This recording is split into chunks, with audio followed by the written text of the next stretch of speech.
আপোনালোকে লক্ষ্য কৰিছেনে যে বিগত সময়বোৰত এই বিজেপি চৰকাৰৰ দিনবিলাকত কাৰ ভূমিবিলাক অধিগ্ৰহণ কৰি তেওঁলোকে পুঁজিপতিৰ হাতত গতাব বিচাৰিছে আপোনালোকে মনত এইবিলাক কথাবোৰ আপোনালোকে ৰাখিছে। আমি যদি চাওঁ ছত্তীশগড়ৰ সেই হছদেৱ বনাঞ্চল একেবাৰে ধ্বংস কৰি দিলে আৰু তাৰ বসবাস কৰা সেই আদিবাসী লোকসকলে ইমান বেছি প্ৰতিবাদ কৰিলে, তেওঁলোকৰ সমস্ত প্ৰতিবাদক নেওচি তেওঁলোকে এই হছদেৱ বনাঞ্চলখন আম্বানী আদানীৰ হাতলৈ তেওঁলোকে দি দিলে আৰু সেইখনত কেনেকুৱা ধৰণেৰে কি কাম হ'ল, খনন কাৰ্য চলোৱাৰ নামত কিমান বন মানে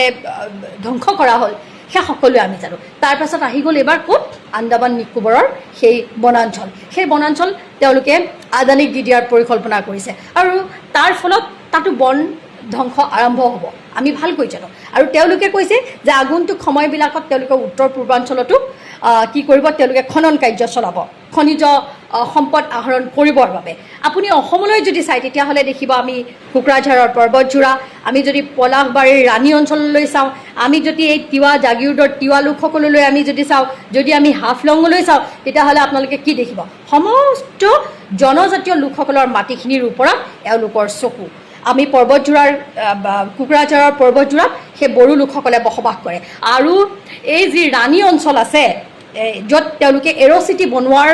পৰিকল্পনাৰে সেই মাটিখিনি ল'বলৈ তেওঁলোকে চেষ্টা কৰিছে, তাত কাৰ্বি ৰাভা এই লোকসকল তাত বসবাস কৰে আৰু তাৰ বিপৰীতে তেওঁলোকে জাগিৰোডত যি টাউনশ্বিপ বনাবলৈ চেষ্টা কৰিছে তাত সেইখিনি তিৱা লোকসকলৰ মাটি হয় আৰু হাফলঙৰ মাটিখিনিও আপোনালোকে জানে যে কাৰ্বি লোকসকলে তাত বসবাস কৰে। গতিকে এওঁলোকৰ মেইন বস্তু হৈছে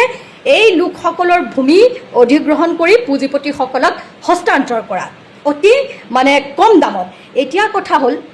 আপোনালোকে ভাবিছে নেকি যে বিজেপিৰ কাৰণে মুছলমান প্ৰধান শত্ৰু? বিজেপি RSSৰ কাৰণে মুছলমানসকল প্ৰধান শত্ৰু নহয়, মুছলমানসকল তেওঁলোকৰ বাবে সঞ্জীৱনীহে। কাৰণ মুছলমানক তেওঁলোকে অত্যাচাৰ কৰিলেহে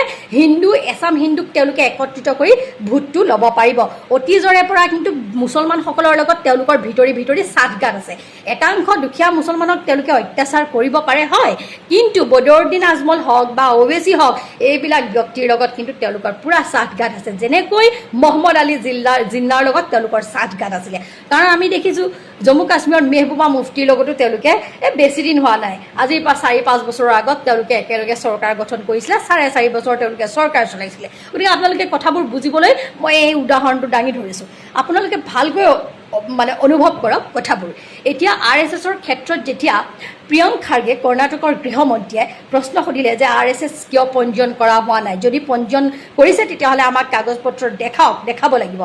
যিহেতুকে RSSৰ মুৰব্বী মোহন ভাগৱতে Z+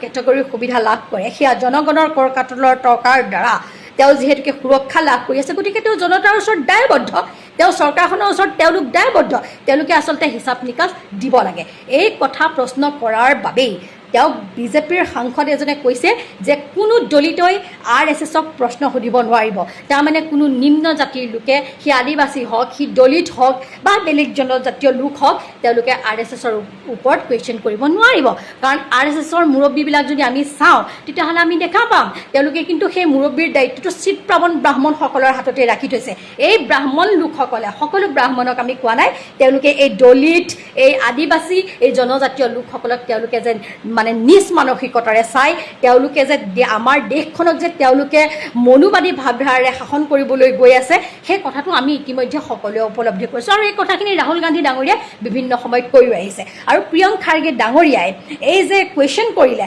কোনোবা এজন RSSৰ লোকে প্ৰিয়ংক খাৰ্গে ডাঙৰীয়াক হত্যা কৰাৰ কথাও ভাবুকি দিয়া আমি দেখা পাইছোঁ। গতিকে আপোনালোকে ভাবকচোন যে এওঁলোকে যি মন যায় তাকে কৰিবলৈ এওঁলোকে আগবাঢ়ি গৈ আছে আৰু তাৰ পিছতো যদি আপোনালোকৰ কথাবোৰ আপোনালোকৰ কাণত নুসুমায়, আপোনালোকে যদি বুজি নাপায়, আপোনালোকে সকলো দেখি শুনিও যদি আপোনালোকে মানে নজনাৰ ভাও ধৰি থাকে, তাৰ ফলত কিন্তু বিপদ আপোনালোকৰে হ'ব। কেৱল যে বিপদ আমাৰ হ'ব সেইটো নহয়, বিপদ কিন্তু আপোনালোকৰো হ'ব। আপোনালোকে দেখিছেই অসমত বসবাস কৰা যিসকল জনজাতি বা আপোনাৰ আদিবাসী লোক আছিলে, তেওঁলোকৰ কিমানজনক এইবাৰ চৰকাৰখনত তেওঁলোকে মন্ত্ৰিত্ব প্ৰদান কৰিছে। আপোনালোকে দেখিছে তেওঁলোকৰো বাগানবোৰ এফালৰ পৰা বিক্ৰী কৰি মালিকী স্বত্ব তেওঁলোকে নিজৰ হাতলৈ লৈছে আৰু সেই লোকসকলৰ বাবে কি কৰিব, তেওঁলোকক কিমানক ভূমিপট্টা প্ৰদান কৰা হ'ল। নিৰ্বাচনৰ আগত দেখুৱাই পেলানি কেইজনমানক ভূমিপট্টা প্ৰদান কৰিলে, বাকী সকলোকতো কৰা আমি দেখা পোৱা নাই। আপোনাৰ হাতত যদি ভূমিৰ অধিকাৰ নাথাকে তেতিয়াহ'লে আপুনি কিহৰ মালিক? আপুনিতো গোলামলৈ পৰ্যবৰ্ষিত হ'ল গতিকে কথাবোৰ আপোনালোকে যদি এতিয়াই অনুধাৱন নকৰে তেতিয়াহ'লে আপোনালোকে কিন্তু সমস্ত গুজৰাটী পুঁজিপতিৰ গোলাম হ'বলৈ আপোনালোকে গৈ আছে ইতিমধ্যে আমি সকলো কথা দেখা পাইছোঁ গতিকে আপোনালোক অসমৰ জনজাতীয় লোকসকলে ভালকৈ আপোনালোকে কঁকালত টঙালি বান্ধক আৰু আপোনালোকে নিজৰ ভূমি যাতে এই চৰকাৰখনে আপোনালোকৰ পৰা কাঢ়ি নিব নোৱাৰে তাৰ ব্যৱস্থা আপোনালোকে গ্ৰহণ কৰক মোদী আৰু গৃহমন্ত্ৰী অমিত শ্বাহ 2014 চনত তেওঁলোক ক্ষমতালৈ আহিল তাৰ পিছৰ পৰাই তেওঁলোকৰ একমাত্ৰ লক্ষ্য হৈছে প্ৰায় 2050 চন মানলৈকে তেওঁলোকৰ দলটোৱে ক্ষমতাত থাকিব লাগে পাৰিলে তেওঁলোক দুজনো থাকিব লাগে কিন্তু বয়সৰ জোখাৰে তেওঁলোকে সিমান দিন যে তিষ্ঠি থাকিব পাৰিব তাৰ কোনো নিশ্চয়তা নাই সেইকাৰণে দলটো থাকিব লাগে এতিয়া তাৰ কাৰণে কি পৰিকল্পনা কৰিছে আপোনালোকে বিগত দিনবিলাকত দেখিছে যে প্ৰথমতে তেওঁলোকে এই পশ্চিমবংগ অসম এইবিলাকত নিৰ্বাচন চলি থাকোতে পাঁচখন ৰাজ্যৰ নিৰ্বাচনৰ মাজত তেওঁলোকে টাৰ্গেট কৰি লৈছিল আম আদমি পাৰ্টিৰ 7 গৰাকী ৰাজ্যসভাৰ সাংসদক তেওঁলোকে লৈ গ'ল তাৰ পিছত তেওঁলোকৰ লক্ষ্য হ'ল পশ্চিমবংগৰ নিৰ্বাচন জয়ী হ'ল আৰু এতিয়া পশ্চিমবংগৰ লোকসভাৰ 20 গৰাকী সাংসদ তেওঁলোকৰ সমৰ্থক হ'ল লগতে ৰাজ্যসভাৰ 3 গৰাকীয়ে ৰাজ্যসভাৰ পৰা ৰিজাইন দিলে তৃতীয় লক্ষ্য আছিল তেওঁলোকৰ মহাৰাষ্ট্ৰত শিৱসেনাৰ যি উদ্ধৱ ঠাকৰেপন্থী গোটৰ যি সাংসদ আছিল 10 গৰাকী সাংসদৰ ইতিমধ্যে 6 গৰাকীক লৈ গ'ল 10 গৰাকী মানে 9 গৰাকী এগৰাকী ৰাজ্যসভাৰ সাংসদ তাৰে 6 গৰাকীক তেওঁলোকে সমৰ্থক বনালে আজি যোগদান কৰাৰ কথা গতিকে এইখিনিলৈকে তেওঁলোকৰ পৰিকল্পনা যেনেধৰণে তেওঁলোকে কৰিছিলে তেনেধৰণেই চলি আছে এতিয়া তেওঁলোকৰ তেওঁলোকে বেলেগ নতুন দলক আগবাঢ়ি যোৱাটো নিবিচাৰে নতুন শক্তিৰ উত্থান হোৱাটো নিবিচাৰে গতিকে কাক লক্ষ্য কৰি ল'ব তেওঁলোকে লক্ষ্য কৰি লৈছে কাক এইবাৰ জানেনে বিজয় থালাপতিক তেওঁলোকে বহুত ধৰণে চেষ্টা কৰিলে যে বিজয় থালাপতিক যিকোনো কাৰণতে তেওঁলোকৰ বহতীয়া কৰিব পাৰি নেকি কিন্তু বিজয় থালাপতি নতুন দল গঢ়া এজন ব্যক্তি গতিকে টিভিকে দলটো তেওঁ নিজে গঠন কৰিছে আৰু তেওঁৰ লক্ষ্য হ'ল বিজেপিৰ পৰা নিজক আঁতৰাই ৰখা আৰু তামিলনাডুৰ জনসাধাৰণৰ কাৰণে উন্নয়নৰ কাম কৰা তামিলনাডুৰ জনতাক সুখ শান্তি দিয়া কাৰণ তেওঁৰ ধনে ঐশ্বৰ্যই নদন বদন তেওঁ আৰু তাৰ পৰা দুৰ্নীতি কৰি ধন গোটাবলগীয়া নাই গতিকে তামিলনাডুক যিকোনো প্ৰকাৰে দেশৰ অন্যতম শ্ৰেষ্ঠ ৰাজ্যলৈ উন্নীত কৰাটো হ'ল বিজয় থালাপতিৰ লক্ষ্য এতিয়া নৰেন্দ্ৰ মোদী আৰু অমিত শ্বাহৰটো লক্ষ্য কেৱল এয়াই যিমানেই তেওঁলোকে যোগা কৰি নিজৰ মন পবিত্ৰ কৰিবলৈ নাচাওক যিমানেই শৰীৰ নিজৰ উৎকৃষ্ট কৰিবলৈ নাচাওক তেওঁলোকৰ লক্ষ্য সদায় একেটাই যে ক্ষমতাত থাকিব লাগে আৰু নতুন কোনো শক্তিক অগ্ৰসৰ হ'বলৈ তেওঁলোকতকৈ ওপৰলৈ যাবলৈ দিব নালাগে সেইকাৰণে তেওঁলোকে বাছি ল'লে তামিলনাডুৰ ডিএমকে দলৰ এম.কে. ষ্টেলিন আপোনালোকে জানে যে বিগত নিৰ্বাচনত তামিলনাডুত যি অসমৰ লগতে তামিলনাডুতো নিৰ্বাচন অনুষ্ঠিত হৈছিল সেই নিৰ্বাচনত তেওঁলোকে তামিলনাডুত বিজয় থালাপতিয়ে ক্ষমতালৈ আহিবলৈ সক্ষম হ'ল তেওঁ যিটো নতুনকৈ গঠন কৰিছিল 2022 চনৰ যিটো দল গঠন কৰিছিল টিভিকে দলটো ক্ষমতালৈ আহিল অৱশ্যে তেওঁলোকৰ যিমান কেইখন আসনৰ প্ৰয়োজন আছিল 234খন আসনৰ কাৰণে তামিলনাডুত বিধানসভাৰ নিৰ্বাচন অনুষ্ঠিত হৈছিল আৰু তাত সংখ্যাগৰিষ্ঠতা পাবলৈ 118খন আসনৰ প্ৰয়োজন হয় কিন্তু বিজয় থালাপতিৰ দলে 108খন আসন লাভ কৰিছিল তেওঁৰ 10খন আসন কমি আছিল কিন্তু পিছৰ পৰ্যায়ত কংগ্ৰেছৰ পৰা 5খন আৰু সৰু সুৰা দলবিলাকৰ পৰা বাকীখিনি সমৰ্থন পোৱাৰ পাছত বিজয় থালাপতিৰ যি মিত্ৰজোঁটৰ চৰকাৰ হ'ল টিভিকে নেতৃত্বাধীন তাত তেওঁলোকে 120খন আসন লৈ ৰাজ্যপালৰ ওচৰলৈ গ'ল আৰু তেওঁৰ চৰকাৰ এতিয়া ধুনীয়াকৈ চলি আছে চৰকাৰ গঠন হোৱাৰ পাছতে তেওঁ যিবোৰ সিদ্ধান্ত লৈছে প্ৰতিটো সিদ্ধান্তই জনকল্যাণমূলক আপোনালোকে যদি চাই 200 ইউনিট বিজুলী ফ্ৰী কৰি দিছে তামিলনাডুৰ জনসাধাৰণৰ কাৰণে 200 ইউনিট বিজুলী ফ্ৰী তামিলনাডুৰ এমপি এমএলএ যিসকল আছে তেওঁলোকে তেওঁলোকৰ সন্তানক চৰকাৰী স্কুলত পঢ়াব লাগিব বেচৰকাৰী স্কুলবিলাকে ইচ্ছামতে তেওঁলোকৰ মাচুল বৃদ্ধি কৰিব নোৱাৰিব মহিলাৰ যি নিৰাপত্তা সেয়া তেওঁ নিশ্চিত কৰিছে এই ধৰণৰ যিবোৰ সিদ্ধান্ত লৈছে এই সিদ্ধান্তবিলাকে তামিলনাডুৰ জনতাক যথেষ্ট সুখী কৰিছে তাতকৈ ডাঙৰ এটা বৃহৎ সিদ্ধান্ত ল'লে যিটো নৰেন্দ্ৰ মোদী আৰু গৃহমন্ত্ৰী অমিত শ্বাহৰ গাত লাগিল সেই সিদ্ধান্তটো হ'ল যে গৌতম আদানীয়ে তাত আমাৰ ইয়াৰ নিচিনাকৈ স্মাৰ্ট মিটাৰ সাপ্লাই দিয়াৰ এটা প্ৰজেক্ট দিছিল কিন্তু সিমান কোটি টকা প্ৰফিট থাকিবলগীয়া সেই প্ৰজেক্টটো তেওঁ একে আখাৰে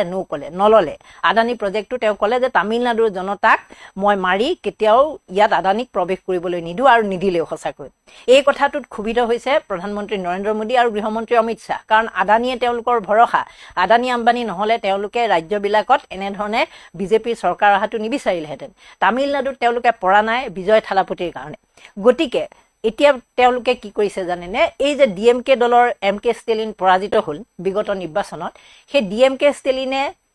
পৰাজিত হোৱাৰ পাছত তেওঁলোকে যিহেতু কংগ্ৰেছৰ লগত একেলগে নিৰ্বাচনী যুঁজত নামিছিল বিধানসভাৰ, তাৰপিছত ৰাহুল গান্ধীয়ে যেতিয়া 5 গৰাকী তেওঁলোকৰ বিধায়ক জয়ী হ'ল,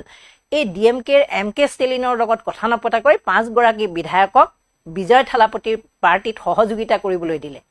যিটো সহযোগিতা কৰাৰ কাৰণে MK ষ্টেলিন আচলতে বিপাঙত পৰিল, কাৰণ তেওঁলোক ইণ্ডিয়া মিত্ৰজোঁটৰ আছিল। বিগত নিৰ্বাচনত তেওঁলোকে DMK আৰু কংগ্ৰেছ হৈ একেলগে যুঁজ দিছিল। তাৰপিছত ঘপকৈ 5 গৰাকী তেওঁলোকৰ বিধায়ক জয়ী হৈছিল কংগ্ৰেছৰ, সেই 5 গৰাকীক লৈ আনিলে বিজয় থালাপতিৰ দললৈ। তাত আহি পেলাই 2 গৰাকী কংগ্ৰেছৰ মিনিষ্টাৰ হ'ল। এই কথাটোত আচলতে অসন্তুষ্ট হ'ল MK ষ্টেলিন। এই যে MK ষ্টেলিন অসন্তুষ্ট হ'ল, তাৰপিছত তেওঁ কংগ্ৰেছৰ পৰা কিছু পৰিমাণে নিজকে আঁতৰাই ৰাখিছিল। শেহতীয়াকৈ যোৱা 8 জুনত যি ইণ্ডিয়া মিত্ৰজোঁটৰ বৈঠক দিল্লীত অনুষ্ঠিত হৈছিল, সেই বৈঠকলৈ MK ষ্টেলিন নাহিল। তেওঁৰ ক্ষোভ হ'ল কংগ্ৰেছৰ বিৰুদ্ধে, যে কংগ্ৰেছে মোক গুৰুত্ব নিদিয়াকৈ থালাপতিক 5 গৰাকী বিধায়ক দি দিলে, মোৰ লগত এবাৰ হ'লেও আলোচনা কৰিব লাগিছিল। এই চান্সটো বিচাৰি আছিল নৰেন্দ্ৰ মোদী আৰু গৃহমন্ত্ৰী অমিত শ্বাহে, কাৰণ তেওঁলোকক যিকোনো প্ৰকাৰ এতিয়া বিজয় থালাপতি তেওঁলোকৰ লক্ষ্য, যে তামিলনাডুত বিজয় থালাপতিক কেনেবাকৈ আঁতৰাব পাৰি নেকি। এতিয়া MK ষ্টেলিন আকৌ এনেকুৱা এজন ব্যক্তি, যিগৰাকী ব্যক্তিয়ে কোনো কাৰণত NDAৰ লগতো বৰ মিত্ৰতা কৰিব বিচৰা ব্যক্তি নহয়, কাৰণ তেওঁ তামিল জাতীয়তাবাদক বিশ্বাস কৰে। তামিলনাডুত তেওঁ হিন্দী আৰু হিন্দুত্বৰ প্ৰভাৱ থকাটো নিবিচাৰে। গতিকে তেওঁ কোনো কাৰণতে NDA মিত্ৰজোঁটলৈ নাযায়, আৰু সেয়ে তেওঁ লোকসভাৰ অধ্যক্ষলৈ পত্ৰ দিলে যে আমি ইণ্ডিয়া মিত্ৰজোঁটৰ পৰা নিজকে আঁতৰাই ৰাখিম আৰু সমান্তৰালভাৱে আমি NDA মিত্ৰজোঁটৰ পৰাও আঁতৰি থাকিম। এই খবৰটো যেতিয়াই তেওঁলোকে পাই গ'ল, মোদী আৰু শ্বাহে, তেওঁলোকে ভাবি ল'লে যে ইণ্ডিয়া মিত্ৰজোঁটৰ পৰা যে এওঁলোক যদি আঁতৰি গৈছে, আমি এতিয়া এওঁলোকৰ লগত সম্পৰ্ক ৰক্ষা কৰাটো ভাল। সেই সম্পৰ্ক ৰক্ষা কৰাৰ আৰু এটা কাৰণ আছে, আৰু আনটো কাৰণ হ'ল যে আপোনালোকে জানে লোকসভাত সৰ্বাধিক আসন আছে বিজেপি, দ্বিতীয় সৰ্বোচ্চ দল হিচাপে আছে কংগ্ৰেছ, তেওঁলোকৰ 99খন আসন আছে। তৃতীয় সৰ্বোচ্চ দল হিচাপে আছে উত্তৰ প্ৰদেশৰ সমাজবাদী পাৰ্টি, তেওঁলোকৰ 36 গৰাকী সাংসদ আছে। চতুৰ্থ যিটো দল আছিল সেইটো আছিল তৃণমূল কংগ্ৰেছ, তেওঁলোকৰ 29 গৰাকী সাংসদ আছিল। আৰু পঞ্চম যিটো দল সেইটো আছিল DMKৰ 22 গৰাকী লোকসভাৰ সাংসদ আছে। গতিকে দেশৰ যিমানবোৰ ৰাজনৈতিক শক্তি আছে তাৰ ভিতৰত অন্যতম শক্তিশালী আৰু দক্ষিণ ভাৰতৰ অন্যতম শক্তিশালী শক্তি হৈছে এই DMK। গতিকে DMKৰ 22 গৰাকী সাংসদৰ ওপৰত তেওঁলোকৰ চকু পৰিল। তেওঁলোকে ভাবি ল'লে যে ইণ্ডিয়া মিত্ৰজোঁটৰ পৰা এওঁলোক 22 গৰাকী আঁতৰি যোৱা মানে আমাৰ ফালে 22 গৰাকী অহা। তাকে কিন্তু তেওঁলোকে খোলাখুলিকৈ আকৌ MK ষ্টেলিনক ক'ব নোৱাৰে, কাৰণ MK ষ্টেলিনে ইয়াৰ আগতে হিন্দী ভাষাটো কোনো কাৰণত বাধ্যতামূলক নকৰে বুলি কৈ থৈছে, হিন্দুত্বক তেওঁলোকে মানি নলয় বুলি কৈ থৈছে, আৰু সমষ্টি পুনৰ নিৰ্ধাৰণ কৰি যে তেওঁলোকৰ যে সমষ্টি কমাব খুজি আছে দক্ষিণ ভাৰতত, সেই কথাটো কোনো কাৰণত MK ষ্টেলিনে মানি নলয়। সেই কথাকেইটা তেওঁলোকে জানে। মোদী আৰু শ্বাহে সেই কথা দুটা ভালদৰে উপলব্ধি কৰিছে যে এই তিনিটা কথাত এওঁৰ লগত আলোচনা কৰিলে আমাৰ নিখিজিব। সেইকাৰণে তেওঁলোকে আন এটা বিষয়লৈ বিষয়টো সলনি কৰিছে। ইছ্যু ডাইভাৰ্ট কৰা বুলি যে কওঁ, ইছ্যুটো ডাইভাৰ্ট কৰিছে। কিহলৈ কৰিছে জানেনে? তেওঁলোকে MK ষ্টেলিনক টোপ দিছে যে আমি এক দেশ এক নিৰ্বাচন কৰিব খুজিছোঁ। 2029 চনত আমি বিচাৰিছোঁ যে সমগ্ৰ দেশত একেলগে নিৰ্বাচন হওক, সেয়া লাগিলে বিধানসভাৰ নিৰ্বাচনেই হওক বা সেয়া লোকসভাৰ নিৰ্বাচনেই হওক। যদি আমি সেইটো বিচাৰোঁ, আপুনি আমাক সহায় কৰিবনে? প্ৰথমতে MK ষ্টেলিন অলপ তেওঁলোকে বিচৰা নাই যে কিহৰ কাৰণেনো আকৌ মই যাম নিৰ্বাচনত, কিন্তু তেওঁক বুজাই দিয়া হ'ল যে ইতিমধ্যে যেতিয়া 2029 চনৰ লোকসভাৰ নিৰ্বাচন অনুষ্ঠিত হ'ব, সেই সময়লৈ বৰ্তমানৰ তামিলনাডুৰ যিখন চৰকাৰ, মানে বিজয় থালাপতিৰ যিখন চৰকাৰ, সেই চৰকাৰখনে 3 বছৰ কমপ্লিট কৰিও 3 বছৰ প্ৰায় 6টা মাহ কমপ্লিট কৰিব হ'ব, মানে 3.5 বছৰ ওপৰ হৈ যাব। গতিকে সেই সময়ত যদি নিৰ্বাচনত এক দেশ এক নিৰ্বাচন হয়, তেতিয়াহ'লে তামিলনাডুত কৰিব পৰা যাব। কাৰণ 2.5 বছৰৰ তল যদি যিবোৰ ৰাজ্যত থাকিব, যে 2.5 বছৰ ধৰি লওক উত্তৰ প্ৰদেশত 2027 চনৰ নিৰ্বাচন অনুষ্ঠিত হোৱাৰ কথা, যদি আগুৱাই এই বছৰৰ নৱেম্বৰ বা ডিচেম্বৰত অনুষ্ঠিত হ'ব, আৰু যদি পিছুৱাই সময়মতে যদি হয় তেতিয়াহ'লে ফেব্ৰুৱাৰী মাৰ্চত নিৰ্বাচন অনুষ্ঠিত হ'ব। কিন্তু উত্তৰ প্ৰদেশত যিহেতু 26 চন বা 27 চনৰ প্ৰথম ভাগত নিৰ্বাচন অনুষ্ঠিত হ'ব, গতিকে 29 চনত তাত পুনৰবাৰ এক দেশ এক নিৰ্বাচন হ'লেও উত্তৰ প্ৰদেশত ঘপকৈ নিৰ্বাচন পাতিব পৰা নাযাব, কাৰণ 2 বছৰ কম সময়ৰ ভিতৰত নিৰ্বাচন অনুষ্ঠিত কৰিব নোৱাৰি। তেনেধৰণে 2.5 বছৰৰ আগতে চৰকাৰখন ভাঙি দিব নোৱাৰি। অৱশ্যে তেওঁলোকে সেয়াও সংশোধনী আনিব পাৰে, কিন্তু পৰাপক্ষত নকৰে, কাৰণ খৰচ বহুতখিনি কথা থাকে তাৰ লগত জড়িত।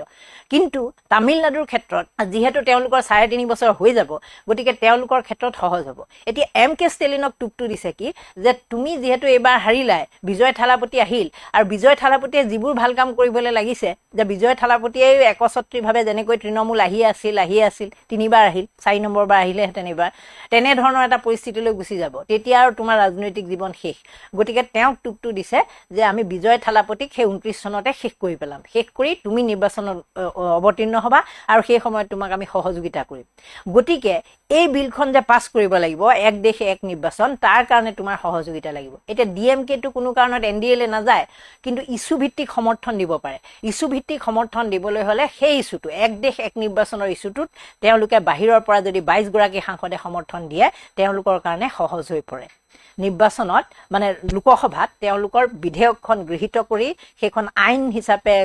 প্ৰণয়ন কৰিবলৈ তেওঁলোকৰ কাৰণে সহজ হয় ইতিমধ্যে মমতা বেনাৰ্জী যিকেইগৰাকী আছে 20 গৰাকী সাংসদ নিলে আজি 6 গৰাকী 26 গৰাকী ওপৰতে পায় তেওঁলোকৰ মুঠ সাংসদৰ সংখ্যা এতিয়া হ'বগৈ 318 গৰাকী মানে 319 গৰাকী হয় এনডিএ সমৰ্থনত তাৰে যেহেতু এগৰাকী অধ্যক্ষ হিচাপে থাকে গতিকে 318 গৰাকী তেওঁলোকৰ ইতিমধ্যে আজিৰ ডেটলৈকে গোট খাইছেগৈ গতিকে 318 গৰাকী গোট খোৱাৰ পিছত তেওঁলোকে যথেষ্ট পৰিমাণে মেজৰিটি কাষ পাইছেগৈ আৰু এই মেজৰিটি কাষ পোৱাৰ পিছত সেই দিনাখন তেওঁলোকে যদি এনেকুৱা ইফালু নথকা সিফালেও নথকা যি এনডিএ সমৰ্থন কৰা নাই ইণ্ডিয়াৰ লগতো নাই তেনেকুৱা কিছু সংখ্যক সাংসদ যদি সেই দিনাখন উপস্থিত নাথাকে তেওঁলোকে যদি নথকুৱাৰ বন্দোবস্তিটো কৰিব পাৰে তেনেহলে সেই দিনাখন উপস্থিত থকা সাংসদসকলক লৈ যদি গৃহীত কৰিব পাৰি কাৰণ 2/3 সাংসদৰ সমৰ্থন লাগে আৰু সেই দিনাখন যিমান সাংসদ উপস্থিত থাকিব তাৰ যদি 2/3 হয় তেনেহলে তেওঁলোকে সেই দিনাখন বিধেয়কখন গৃহীত কৰিব পাৰিব আইনলৈ সেইখন ৰূপান্তৰিত হ'ব কাৰণ ৰাষ্ট্ৰপতিয়ে সাইন কৰিবই গতিকে তেওঁলোকৰ এই পৰিকল্পনা ডিএমকে ষ্টেলিনক এই কথাটো কৈছে যে আমি বিজয় থালাপতি কেনে ধৰণে এটা পৰিকল্পনা কৰি উফৰাই দিম উফৰাই দিয়াৰ পিছত যেহেতু 5 বছৰীয়া এখন চৰকাৰ 5 বছৰৰ কাৰণে চৰকাৰখন জনতাই পছন্দ কৰি পেলাই দিয়ে জনতাই ভোট দি পেলাই দিয়ে গতিকে বিজয় থালাপতিৰ পৰা 5 বছৰৰ ভিতৰত জনতাই আশা কৰিব আৰু বিজয় থালাপতিও ঘপকৈ সকলো সিদ্ধান্ত ল'ব নোৱাৰে তেওঁ নিজৰ এটা পৰিকল্পনা আছে প্লেনিং মতে তেওঁ যাব দ্বিতীয় বৰ্ষ দিয়া কৰিম তৃতীয় বৰ্ষ দিয়া কৰিম চতুৰ্থ পঞ্চম বৰ্ষত এনেকুৱা কৰিম এনে ধৰণে আগবাঢ়িব কিন্তু যেতিয়া তেওঁক আধাতে অতৰাই দিয়া হ'ব মানুহবিলাক অসন্তুষ্ট হ'ব 2 বছৰৰ কামবোৰ ৰখি যাব প্ৰায় 1.5 বছৰ মানৰ কাম হাতত ৰখি যাব আৰু তেতিয়া অসন্তুষ্ট হ'লে এওঁলোকৰ সুবিধা হ'ব এই ধৰণৰ এটা পৰিকল্পনা তেওঁলোকে তৈয়াৰ কৰিছে দুইজনে মিলি যাৰ জৰিয়তে তেওঁলোকে ভাবিছে যে এওঁৰ আগত এক দেশ এক নিৰ্বাচনৰ বাদ দি বাকিকিটা বিষয় আমি নলওঁ বা সেইকিটা বিষয়ে তেওঁলোকৰ পৰা সমৰ্থনো নিবিচাৰো বাকিবোৰ পিছত চলি যাব কিন্তু যদি আমি একেলগে নিৰ্বাচনটো সমগ্ৰ দেশত অনুষ্ঠিত কৰিব পাৰো তেওঁলোকৰ যথেষ্ট প্ৰফিট হয় একেলগে সমগ্ৰ দেশত যদি নিৰ্বাচন অনুষ্ঠিত কৰিব পাৰি তেওঁলোকৰ আটাইতকৈ প্ৰফিটটো হ'ল যে তেওঁলোকে একেটা সময়তে যি টেকনিকত নিৰ্বাচনবোৰ জিকিব পাৰে সেই টেকনিক সকলোতে খাটিব দ্বিতীয়তে যিবোৰ স্থানীয় সমস্যা প্ৰত্যেকখন ষ্টেটৰ নিজৰ নিজৰ সমস্যা থাকে প্ৰত্যেকটো সমষ্টি মানুহৰ নিজা নিজা সমস্যা থাকে সেইবিলাক তল পৰি যাব মানে বিধানসভা আৰু লোকসভা নিৰ্বাচন যেতিয়া অনুষ্ঠিত হ'ব মানুহে এমপি আৰু এমএলএক ভোট দিবলৈ যাব যেতিয়া এমএলএ আৰু এমপি দুইজনে পদুম পাৰ্টিৰ হৈ যাব তেওঁলোকে সেই তাতেই টিপাটো মাৰিব কিন্তু যেতিয়া সমস্যা বেলেগে বেলেগে নিৰ্বাচনটো অনুষ্ঠিত হ'ব তেতিয়া মানুহৰ স্থানীয় সমস্যাবোৰলৈ মনত পৰিব তেওঁলোকৰ খহনীয়া তেওঁলোকৰ অঞ্চলৰ বানপানী তেওঁলোকৰ ৰাস্তা ঘাট সেই ধৰণৰ কথা বতৰাবোৰ সমগ্ৰ দেশত একেলগে হোৱাৰ পাছত পাহৰি যাব সেইটো তেওঁলোকৰ আটাইতকৈ পজিটিভ দিশ গতিকে তেওঁলোকে সেইটো বিচাৰিছে দ্বিতীয়তে তেওঁলোকে এটা অজুহাত দিছে যে যিটো কষ্টিং খৰচ যিটো ব্যয় বিভিন্ন সময়ত যিবোৰ ব্যয় বেলেগ বেলেগ ষ্টেটত হৈ থাকে একেলগে আমি সেইটো বিয়াৰ কৰিলে আমাৰ যথেষ্ট খৰচৰ পৰিমাণটো হ্ৰাস পাব তৃতীয় কথাটো হ'ল চৰকাৰী কৰ্মচাৰীসকলে বছৰটো বিভিন্ন সময়ত বিভিন্ন নিৰ্বাচনত ব্যস্ত থকাৰ কাৰণে সময়মতে কামবোৰ কৰিব নোৱাৰে একেটা সময়তে যদি সকলো চৰকাৰী কৰ্মচাৰী একেটা কামতে নিয়োজিত হয় সেইখিনি ফটককৈ হৈ যাব আৰু সহজ হ'ব তাৰোপৰি বিভিন্ন সময়ত নিৰ্বাচনবোৰ যেতিয়া অনুষ্ঠিত হয় নিৰ্বাচনী আচৰণ বিধি বলবৎ হোৱাৰ পাছত লোকসভা নিৰ্বাচনৰ কাৰণে কামবোৰ স্থবিৰ হৈ যায় বিধানসভা নিৰ্বাচনৰ কাৰণে স্থবিৰ হৈ যায় উপনিৰ্বাচনৰ কাৰণে স্থবিৰ হৈ যায় কিন্তু নিৰ্বাচন যেতিয়া একেটা সময়ত অনুষ্ঠিত হ'ব তেতিয়া তেওঁলোকৰ কি হ'ব সেই সামগ্ৰিক বিকাশ হ'ব বুলি তেওঁলোকে দাবী কৰিছে এনে ধৰণৰ কথা বতৰাৰে তেওঁলোকে এনেকুৱা যুক্তি দিছে যে এক দেশ এক নিৰ্বাচন লাগে কিন্তু এক দেশ এক নিৰ্বাচনে আঞ্চলিক শক্তি যিবোৰ আঞ্চলিক দল আছে সেইবিলাকক একেবাৰে বিপন্ন কৰি পেলাব কিহৰ কাৰণে বিপন্ন কৰি পেলাব কাৰণ সমগ্ৰ দেশত যেতিয়া বিজেপি ইমান কোটি কোটি সদস্যই যেতিয়া কেম্পেইন কৰিব তেওঁলোকে নিৰ্বাচনী প্ৰচাৰ চলাব সেই সময়ত সৰু সৰু আঞ্চলিক দলবিলাকে নিজৰ নিজৰ অঞ্চলত ব্যস্ত থাকিব লাগিব তেওঁলোকৰ সীমিত পুঁজি থাকিব তেওঁলোকৰ সীমিত যিবোৰ তেওঁলোকে কৰবালৈ যাব লাগে যাতায়াতৰ যিটো ব্যয় সেইটো তেওঁলোকে বিয়াৰ কৰিব নোৱাৰিব তাৰ বিপৰীতে বিজেপিয়ে গোটেই শক্তি তাত বিনিয়োগ কৰিব সমগ্ৰ দেশত একে সময়তে তেওঁলোকে হেলিকপ্টাৰ যেনেকৈ ভাড়া লয় সমগ্ৰ দেশৰ কাৰণে ভাড়া লওঁতে তেওঁলোকৰ খৰচবোৰ কমিব কিন্তু সৰু সৰু আঞ্চলিকতাবাদী শক্তিবিলাকৰ সমস্যা বাঢ়িব কিন্তু সেইবোৰলৈ বিজেপিয়ে চোৱা নাই কাৰণ বিজেপিক ক্ষমতা লাগে বিজেপিয়ে সকলো কৰিব পাৰে সমগ্ৰ দেশৰ একেবাৰে পঞ্চায়ত নিৰ্বাচনৰ পৰা লোকসভা নিৰ্বাচনলৈ একেলগে অনুষ্ঠিত হ'লেও বিজেপিৰ পুঁজিৰ অভাৱ নাই কিন্তু সৰু দলবিলাক যথেষ্ট সমস্যাত পৰিব সেইবিলাকলৈ তেওঁলোকে চোৱা নাই এতিয়া MK ষ্টেলিনক তেওঁলোকে টুক দি আছে যে যিকোনো কাৰণতে তেওঁলোকক এক দেশ এক নিৰ্বাচন এই যদি বিধেয়কখন উত্থাপিত কৰিব লগা হয় কৰে যদি তেওঁলোকে বাহিৰৰ পৰা সমৰ্থন দিব লাগে আৰু সমৰ্থন দিলে তেওঁলোকে সেই যে মই বিকল্পটো ক'লো বিজয় থালাপতিক অতৰাই এক দেশ এক নিৰ্বাচন কৰি এওঁলোকক আকৌ পুনৰ নিৰ্বাচনত জড়িত কৰাব পাৰিব এতিয়া সকলোতকৈ ডাঙৰ কথাটো হৈছে DMK যিটো দল সেই দলটো হ'ল দক্ষিণ ভাৰতৰ অন্যতম পুৰণি শক্তি 1949ত সেই দলটো গঠন হৈছিল CN আন্নাদুৰাই আছিল তাৰ প্ৰতিষ্ঠাপক সভাপতি এই যে MK ষ্টেলিনৰ পিতৃ কৰুণানিধি কিন্তু বিজেপিৰ লগত ভাল আছিলে তেওঁ 99ৰ পৰা 2002 লৈকে যেতিয়া বাজপেয়ী চৰকাৰ আছিলে সেই সময়ত তেওঁলোকৰ অংশীদাৰিত্ব আছিলে কেন্দ্ৰীয় চৰকাৰত অটল বিহাৰী বাজপেয়ী আৰু লালকৃষ্ণ আদৱানীৰ লগত MK ষ্টেলিনৰ পিতৃ কৰুণানিধিৰ খুব ভাল সম্পৰ্ক আছিলে গতিকে সেইটো এটা সম্পৰ্ক আছিল কিন্তু MK ষ্টেলিনে সেই সম্পৰ্ক ৰক্ষা কৰি বিজেপিৰ লগত থাকিব খোজা নাই ইতিমধ্যে কৰুণানিধিয়ে 2003 চনতে বিজেপিৰ পৰা আঁতৰি আহি কংগ্ৰেছৰ লগ লাগিছিল আৰু MK ষ্টেলিনেও কোনো কাৰণত বিজেপিৰ এই হিন্দুত্ব আৰু তেওঁলোকে যি হিন্দী বেল্টৰ যিটো ৰাজনীতি কৰিব খোজে সেই ৰাজনীতিৰ প্ৰতি MK ষ্টেলিনৰ কোনো মোহ নাই কিন্তু মোহটো ক্ষমতাৰ প্ৰতি সকলোৰে থাকে গতিকে এবাৰ যিহেতু মুখ্যমন্ত্ৰী হ'ল ইমানবোৰ কাম কৰাৰ পিছতো তেওঁ হাৰি গ'ল এজন নতুন ব্যক্তি তাকো অভিনেতাৰ পৰা ৰাজনীতিক হোৱা এজন ব্যক্তিয়ে তেওঁক আঁতৰাই পঠালে ক্ষমতাৰ পৰা আৰু তেওঁৰ পৰা ভৱিষ্যত দিনত ক্ষমতা আজৰি অনাটো কিমান সহজ হ'ব সেই লৈ কিন্তু যথেষ্ট চিন্তাত আছে MK ষ্টেলিন কাৰণ বিজয় থালাপতি ইতিমধ্যে মই আপোনালোকক ক'লোৱে যে পদক্ষেপবোৰ ইমানেই ভাল কৰিছে জনতা যথেষ্ট সুখী আপোনালোকে যদি চাই তামিলনাডুৰ যিবোৰ পেপাৰ ওলাই বা তামিলনাডু মিডিয়াত যিবোৰ নিউজ প্ৰকাশ পাইছে সেইবিলাকত বেছিভাগতে বিজয় থালাপতিৰ নতুন পদক্ষেপবিলাকত তাক প্ৰশংসা কৰা হৈছে ভাল পাইছে মানুহে যে নতুন মুখ্যমন্ত্ৰী হিচাপে তেওঁ যথেষ্ট ভাল কাম এতিয়ালৈকে কৰি আছে এমাহ হৈ গৈছে কিন্তু ভাল কাম কৰি আছে সেই কাৰণে এই ভয়টো MK ষ্টেলিনৰ সোমাইছে যে ভৱিষ্যতে এওঁ এনেধৰণে কৰি থাকিলে কিন্তু মোৰ একেবাৰে সান্দহ খোৱা বালি তল যাব সেই কাৰণে ভয় খাই থকা মানুহজনক আৰু ভয় খুৱাই দিছে অমিত শ্বাহ আৰু নৰেন্দ্ৰ মোদী আৰু তেওঁলোকে সেই কাৰণে তেওঁৰ সন্মুখত এই বিকল্পটো থিয় কৰাই দিছে যে আপোনালোকে এই এক দেশ এক নিৰ্বাচনৰ কথাটো যেতিয়া আমি পাতিম যেতিয়া আমি উত্থাপন কৰিম সেই বিধেয়কখন আপোনালোকে সন্মতি প্ৰদান কৰিব আপোনালোকে চাওক যে এই মোদী শ্বাহ জ্যোতি গুজৰাটী লবি বুলি যিটো খ্যাত এই লবিটোৱে ক'ত হাত দিয়া নাই সকলো ফালে এফালৰ পৰা পশ্চিমবংগ উৰিষ্যা বিজু জনতা যিটো দল আছিল সেই দলটোক কেনেকৈ নিশকতীয়া কৰিলে জানে পাঞ্জাৱৰ শিৰোমণি আকালী দল সেইটো 1925 চনত গঠিত এটা দল 1920 চনতে তেওঁলোকে ধৰ্মৰ লগত ৰিলেটেড কৰি সেই সংগঠন এটাৰ জন্ম দি পিছলৈ সেইটোৱে ৰাজনৈতিক দল হৈছিল সেই দলটো নিঃশেষ কৰিলে শিৰোমণি আকালী দল বুলি দলটো নিঃশেষ কৰাৰ দৰে হ'ল নাই এতিয়া বৰ দুৰ্বল অৱস্থাত আছে মহাৰাষ্ট্ৰৰ শিৱসেনা আপোনালোকে জানি NCPক জানি এই সৰু দলবিলাক যিবোৰ বৃহৎ ক্ষমতাশালী দল আছিল সেইবিলাক শেষ কৰাৰ দৰে হ'ল তৃণমূল কংগ্ৰেছৰ অৱস্থা কেনেকুৱা কৰি পেলাইছে সকলোৱে দেখিছে এইবাৰ দক্ষিণৰ অন্যতম ক্ষমতাশালী দল মানে এই যে DMK দল DMK আটাইতকৈ বৰ্তমান শক্তিশালী দক্ষিণ ভাৰতৰ দল বুলি ক'লে DMK যথেষ্ট শক্তিশালী দল এই দলটোক এবাৰ লক্ষ্য কৰি লৈছে কিন্তু আগন্তুক দিনত MK ষ্টেলিনে কেৱল ক্ষমতাৰ কথা ভাবি যদি তেওঁ সমৰ্থন দিয়ে তেতিয়াহ'লে হয়তো তেওঁ দিব অন্যথা তেওঁ বাকীবোৰ কথাত কিন্তু একমত হোৱা নাই কিন্তু বিজেপিয়ে DMK দলৰ ডাইৰেক্টলি তেওঁলোকে ষ্টেলিনৰ লগত কথা নাপাতিলেও তেওঁলোকৰ নেতৃবৰ্গৰ লগত কৰ্ণাটকৰ কোনোবা এটা অঞ্চলত ইতিমধ্যে কেইবাবাৰো বৈঠকত বহিছে MK ষ্টেলিনে এই সকলোবোৰ কথাত কিন্তু হাঁ কোৱা নাই তেওঁ হাঁ ক'বলৈ এটাই তেওঁ ৰাস্তা বিচাৰি পাইছে যদি 29 চনত পুনৰবাৰ নিৰ্বাচন অনুষ্ঠিত হয় তেতিয়াহ'লে হয়তো তেওঁ হাঁ কোৱাৰ সম্ভাৱনা বেছি কিন্তু অমিত শ্বাহ আৰু নৰেন্দ্ৰ মোদীৰ ফালৰ পৰা এই চেষ্টা অৱধাৰিতভাৱে তেওঁলোকে চলাই আছে যে এইবাৰ ইণ্ডিয়া মিত্ৰজোঁটৰ মিটিঙত যেতিয়াই এওঁলোক নাথাকিল সেইদিনাখনৰ পৰাই তেওঁলোকে এই প্ৰচেষ্টাটো অব্যাহত ৰাখিছে আপোনালোকেও এই মন্তব্য দিব যে নৰেন্দ্ৰ মোদী আৰু গৃহমন্ত্ৰী অমিত শ্বাহৰ লক্ষ্য কেৱল ৰাজনীতিয়ে কিয় কেৱল নিজৰ স্বাৰ্থ আৰু নিজৰ দলৰ স্বাৰ্থ আৰু ৰাজনীতি। ইয়াৰ বাহিৰে তেওঁলোকে কোনো উন্নয়ন, কোনো স্থবিৰতা, কোনো চৰকাৰৰ স্থবিৰতা, সেয়া